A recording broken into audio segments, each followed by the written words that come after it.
So we've been looking at some of the different warbands.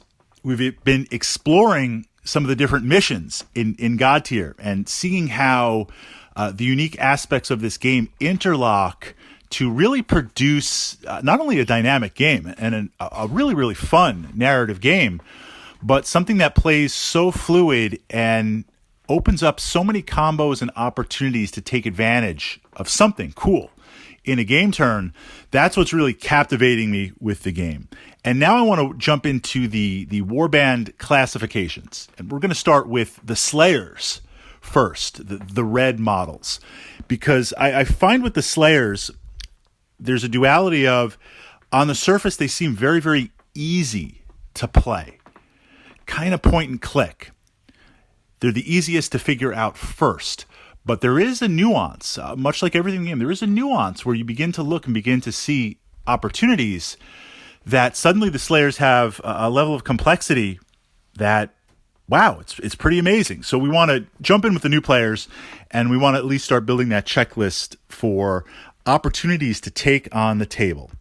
So the Slayers, of course, tend to have the most wounds.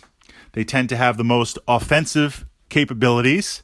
This could be in the clash phase like Rangosh. This could be in the maneuvering phase like Sneaky Pete and the Sneaksters.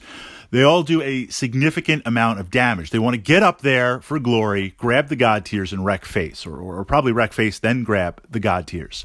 So the primary way to earn points is by killing units, which they can do because their stats are better, above average for that.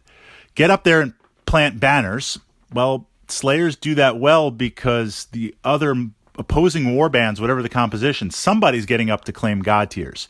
So the fact that you're super killy and not support and you want to run across the table, you're going to meet halfway, you're there, you might as well plant a banner. So we're also looking at that. And the fact that they earn an extra point for killing other champions. And that has the dual effect of, anytime you kill a champion, two and a half primary things happen. I kill your champion, I get 4 points. That's great. I've now knocked you out. Maybe I can move you 2 spaces. Maybe there's some tactical positioning. That's kind of case by case. I haven't killed you. That's a unique feature of the game. No one ever really dies. They get knocked out. But you have to burn a turn, unless you're Mournblade or something very, very specific. You have to burn a turn to rally and come back up. That puts you behind a little bit. It doesn't knock you out of the game. It's not super bad to lose a champion other than giving up the points.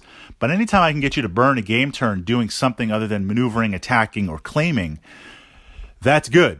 So there's both of those. And on a side note, again, minus specific warband rules, faction rules, you can't recruit as much because you're going to have to burn a turn coming back up. And then with the turn you have left, depending on the phase, maybe you attack, maybe you move, or if you recruit, you're not planting. Like there's choices. Anytime you have those 2 activations, you have choices that, what do? How do you make it? So the Slayers from that perspective are quite potent and powerful. Now we add on to that the fact that you get a +1 bonus for knocking out champions.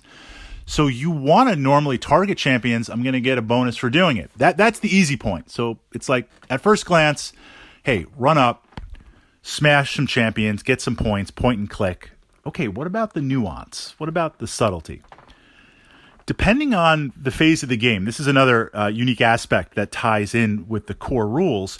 You gain points per round, and they're not always equal.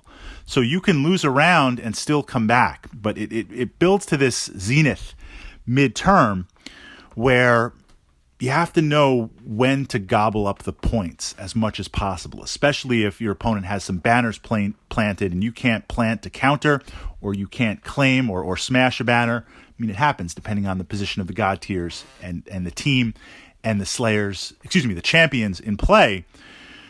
Because champions have better than average alpha and the damage they can do, you can't always knock out a fellow champion.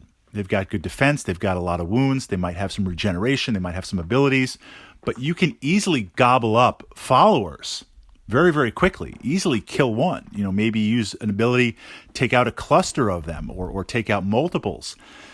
That's really like at a bare minimum. So tactically, that's what I'm saying, where I might try to go for your champion and I want to, but there are times in the game where I need to gobble up points. And the odds of me getting 4 points by killing a champion this turn, if you're half or undamaged, unless I roll legendary. I mean, we've all rolled that like dual Godtears on the dice, 5 times where you're like, what? Amazing. That could happen, but statistically, the math hammer, not so much. But if I can gobble up some followers, some minions, yes, looking at that, you should at a minimum with Slayers, absolute.